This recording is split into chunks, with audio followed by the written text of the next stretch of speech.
Apakah program itu ada benchmarkingnya? Ya ada best practice-nya ada. Cuman dampaknya kepada Indonesia. Sarung adalah simbol kesetaraan dan keadilan. Satu program unggulan. Sarung itu lembut. Kesempatan ini, tapi di tangan orang yang baik, tidak akan terulang lagi. Beberapa hari yang lalu gue diundang Metro TV untuk jadi panelis, untuk jadi komentator, untuk jadi pembahas di acara debat cawapres. Yang mana di debat cawapres itu seperti yang kita ketahui temanya adalah UMKM, ekonomi, pajak, infrastruktur, dan perkotaan.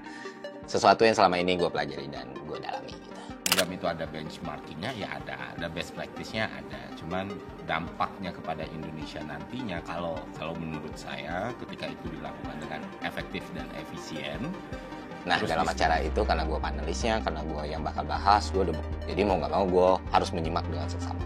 Saat gue menonton debat itu dan memperhatikan debat itu, gue sempat berpikir, kalau misalnya gue adalah salah satu dari cawapres tersebut, kira-kira materi seperti apa yang bakal gue bahas, atau gagasan seperti apa yang akan gue sampaikan di podium tersebut.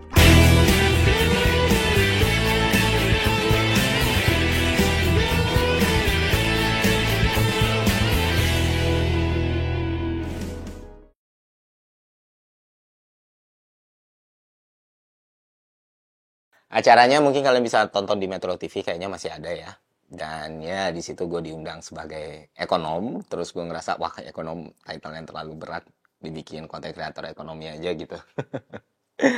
Gue sedikit ngasih summary-nya ya. Kalau misalnya di debat capres pertama kita tahu Pak Anies Baswedan unggul daripada dua capres yang lain, Pak Prabowo Subianto dan Pak Ganjar Pranowo. Ya, baik dari materi, artikulasi, komunikasi, dan lain sebagainya. Dan ya, suka nggak suka bisa kita bilang bahwa debat capres kemarin itu adalah panggungnya Pak Anies Baswedan.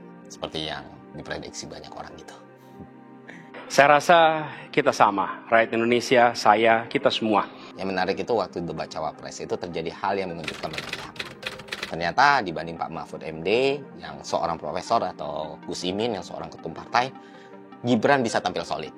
Dan ya suka atau nggak suka harus kita akui bersama kalau kita melihat siapa yang memenangkan debat tersebut, ya kita bisa bilang Gibran Rakabuming menunjukkan performa yang luar biasa. Dengan segala kekurangannya ya, kita harus fair dong mengakui itu. Karena dia lebih siap, dia lebih punya penguasaan panggung yang lebih baik, materinya juga lebih siap, dan dia punya kepercayaan diri yang oke gitu. Bisa bertukar pikiran dengan ketua umum partai dan seorang profesor. Sekali lagi, terima kasih. Ini terjadi mungkin bukan cuma karena Gibrannya emang lebih baik, tapi ya dua cawapres lain tidak mempersiapkan tema ini dengan matang. Mas Gibran itu sering dinilai sebagai salah satu kontestan yang punya komunikasi publik yang tidak bagus. Nanti kalau sudah menikah, sudah hamil, harus dicek yodium, asam sulfat. Ya lu bayangin sih, dan asam folat jadi asam sulfat itu membuat orang-orang mengunderestimatekan beliau, dan ternyata dia tampil baik di panggung. Dan balik lagi, bukan sempurna, tapi lebih baik daripada dua paslon yang lain. Dan mungkin hal itu bisa terjadi juga karena beberapa orang terlalu meremehkan atau terlalu menganggap enteng seorang Gibran Rakabuming. Saya justru mengharapkan Mas Gibran itu maju lawan Profesor Mahfud MD. Wah, apik banget. Oh, Profesor Dokter berpengalaman 2 tahun. 2 tahun nggak berpengalaman. Tapi gini, baik Gibran, baik Pak Mahfud maupun Gus Muhaimin ternyata tidak berhasil mendelivery dengan baik hal-hal yang gua harapkan akan muncul dari calon wakil presiden yang nanti akan gue pilih.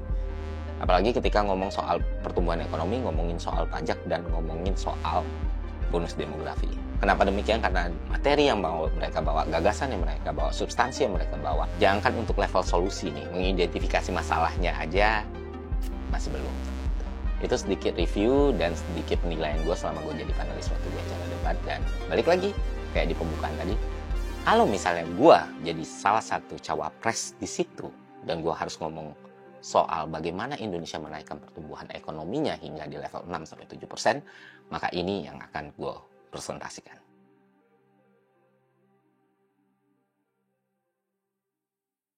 Sekarang gue akan ngejelasin ke kalian sedikit soal Indonesia Emas 2045 ya. Sebenarnya apa yang didefinisikan sebagai Indonesia Emas 2045? Jadi sebenarnya kita kan usia mudanya lebih banyak, lebih produktif. Ketika usia muda kita lebih produktif, maka kita bisa menghasilkan perputaran ekonomi yang lebih besar karena semua orang produktif. Nah, pertumbuhan ekonomi Indonesia sekarang itu berada di angka sekitar 5,3%. Supaya kita bisa jadi negara maju dan dikategorikan sebagai negara maju, apa indikatornya coba? Siapa yang tahu? GDP per kapita, betul, pendapatan per kapita. GDP kita besar sekali, tapi pendapatan per kapita kita cuma menyentuh angka 4.580. Nah, untuk mencapai negara maju, pendapatan per kapita kita harus digenjot nih sampai 13.000 nih. Untuk mencapai pendapatan per kapita di 13.000 itu, sampai tahun 2045 sekurang-kurangnya pertumbuhan ekonomi kita harus menyentuh angka 6-7%. Berat. Berat, kenapa berat? Karena kita punya masalah yang jarang dibahas orang ini, yaitu potential growth. Jadi pertumbuhan ekonomi kita bagus, tapi potential growth kita itu terancam. Dan salah satu yang paling berperan dalam membentuk potential growth ini adalah kecerdasan masyarakat. Pemahaman kognitifnya, keterampilannya, dan skillnya. Menurut riset dari World Bank, sejak era pandemi COVID-19, generasi muda kita mengalami simpelnya penurunan kecerdasan. Lebih simpelnya lagi, jadi bego. Masalah pertumbuhan ekonomi 6-7% ini adalah pembahasan yang paling bikin gue excited. Karena gue penasaran apa solusi yang ditawarkan dan bagaimana mereka mengidentifikasi masalah atas pertumbuhan ekonomi Indonesia. Kenapa Indonesia nggak bisa stay di 5%? Kenapa Indonesia harus sampai di 6-7%? Dan ternyata, seperti yang gue jelasin tadi, dari 3 cawapres nggak ada yang berhasil menjawab itu dengan baik. Oke, gue jelaskan dengan sederhana. Kalian tahu kita punya bonus demografi. Bonus demografi ini nggak bisa kita remehkan begitu saja. Kenapa? Karena nggak semua negara punya bonus demografi. Nggak berarti setiap negara yang punya populasi banyak, mereka punya bonus demografi. Di Cina, populasi mereka memang miliaran, tapi usia produktif mereka sangat kurang. Di Jepang, itu udah jadi negara tua. Korea pun juga begitu. India tidak mengalami hal yang kita alami sekarang. Nah, di Indonesia, kita mendapatkan sebuah gift dan blessing gitu. Kenapa demikian? Karena mayoritas penduduk Indonesia yang banyak ini ada di usia produktif. Artinya apa? Artinya kita punya karpet merah, jalan tol, bypass yang sangat-sangat bisa kita tempuh untuk keluar dari middle income trap. Kenapa hal ini harus dimanfaatkan? Karena ini mungkin nggak terjadi dalam 100 tahun kemudian. Karena yang namanya bonus demografi itu tidak berlangsung permanen. Jangan sampai Indonesia tua dulu sebelum kaya. Karena kalau kita sampai tua dulu, kita nggak akan kaya-kaya. Dan ini adalah sebuah peluang yang besar kalau dimanfaatkan dengan maksimal untuk Indonesia naik level menjadi negara yang maju. Lalu bagaimana kita lepas dari middle income trap ini? Pertama kita harus definisikan dulu nih, apa yang dikategorikan sebagai negara maju. Nah, kita punya banyak indikator. Cuman kalau kita lihat dari World Bank, negara maju itu negara yang punya pendapatan per kapita 13.000 sekian. Lalu bagaimana dengan Indonesia sekarang? Indonesia sekarang itu cuma punya 4.580. Artinya harus ditingkatkan nih. Nah, supaya pendapatan per kapita ini bisa semakin besar, maka kita butuh pertumbuhan ekonomi yang semakin tinggi. 5% itu adalah angka yang bagus. Apalagi dengan semua turbulensi ekonomi global sekarang, COVID-19, perang, dan lain sebagainya, mendapatkan angka 5% aja itu udah sangat luar biasa sekali. Tapi itu nggak cukup untuk bikin Indonesia menjadi negara yang maju, untuk menggedekan pendapatan per kapita kita. Nah, supaya itu cukup, supaya kita bisa mengejar angka 13.000 ini, bahkan mungkin mengejar Jepang yang sampai 30.000, kita perlu naikin pertumbuhan ekonomi kita dari 5% ke 6-7% secara konstan sampai bonus demografi kita melandai. Lah, lalu bagaimana kita bisa menaikkan 6-7% ini? Beberapa dibahas, anti korupsi, hilirisasi, atau bahkan pemerataan ya, kayak Caimin sempat bahas poin pajak untuk orang-orang kaya dan itu bagus untuk pemerataan BTW. Nah, cuman hal ini nggak bisa cuma berdiri singular gitu. Nggak bisa berdiri sendiri seperti itu aja. Kita harus runutin dulu supaya pertumbuhan ekonomi ini bisa menyentuh angka 6-7%. Cara terbaik meningkatkan pertumbuhan ekonomi adalah meningkatkan produktivitas. Karena jika bergantung pada investasi, berarti kita harus mengukur tabungan domestik yang menyebabkan defisit transaksi berjalan yang punya resiko dalam melemahkan rupiah. Produk ekspor kita harus bisa diversifikasi. Kita harus bisa mengekspor barang jadi. Karena volatilitasnya rendah ketimbang mengekspor barang mentah yang punya volatilitas tinggi. Inilah kenapa industrialisasi menjadi kunci yang penting. Tapi industrialisasi nggak akan pernah berjalan tanpa inovasi. Dan inovasi nggak akan pernah bisa jalan tanpa riset and development. Tapi sayangnya di Indonesia, fokus utama pemerintah tidak pernah pada riset and development ini. Sedangkan inovasi adalah satu keharusan supaya pertumbuhan ekonomi kita naik. Kita nggak bisa terus-terusan bergantung sama barang mentah.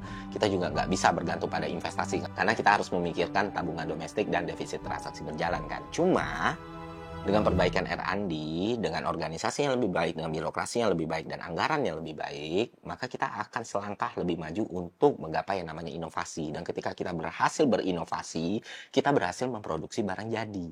Scale-nya itu akan semakin berkembang. Inilah yang dinamain hilirisasi itu tadi. Inilah salah satu cara yang bisa kita lakukan untuk lepas landas menuju negara maju tadi. Dan yang namanya inovasi juga butuh SDM yang baik. Dan SDM yang baik itu dihasilkan iklim pendidikan yang mumpuni. Nah, UMKM juga memainkan peran nih. Masalah dalam UMKM juga gagal diidentifikasi di debat cawapres tersebut. Masalah UMKM itu bukan jumlahnya, bukan volumenya. Nah, UMKM itu scale-nya harus diperluas. Sektor informalnya harus bisa jadi formal. Harus lebih terintegrasi dengan arus industri dan punya ketahanan usaha yang baik. UMKM tidak bisa selamanya menjadi UMKM. UMKM harus berkembang menjadi usaha yang lebih besar. UMKM harus naik kelas, bukan terus jadi usaha yang kecil. Nah, itulah langkah awal yang bisa kita lakukan untuk menuju pertumbuhan ekonomi 6-7% tadi. Terus pembahasan soal pajak, gue setuju. Sebenarnya yang perlu dinaikkan itu bukan tax rate, tapi tax ratio ya. Kenapa? Karena tax ratio kita, bahkan ketika kita bandingkan dengan negara-negara ASEAN yang lain, itu masih relatif rendah, 9-10% kalau nggak salah. Sedangkan PDB kita ini besar. Yang perlu dibahas itu adalah satu caranya, dua targetnya 23%. Apakah realistis? Nah, itu bisa jadi diskusi yang menarik selanjutnya. Karena gue pikir 23% itu angka yang sangat besar sekali. Kenapa demikian? Karena nggak perlu sampai 23%, 12% aja atau 14% aja itu udah sangat bagus sekali gitu. Tapi ya, balik lagi, itu tetap penting. Bagaimana ini bisa ditempuh? Nah, ini juga seharusnya jadi pembahasan, bukan cuma by definisi doang gitu loh. Apa yang harus kita lakukan supaya tax ratio kita naik? Caranya bisa dengan optimalisasi aset, peningkatan kepatuhan pajak, perluasan basis pajak, serta inovasi layanan. Jadi ketika tax ratio naik, belum tentu tarif pajak naik loh. Dan ini juga jadi pemahaman yang seharusnya diluruskan. Kalau tax ratio dan tax rate itu dua hal yang berbeda. Memang perlu kita meningkatkan tax ratio, tapi seberapa besar target yang realistis dan bisa kita capai? Satu, kedua, caranya bagaimana? Dan tadi udah aku jelasin. Nah, itu sedikit beberapa yang gue bahas soal debat cawapres yang sudah terjadi, yang mana gue jadi salah satu panelisnya. Semoga konten ini bermanfaat. Sampai jumpa di konten selanjutnya. See ya.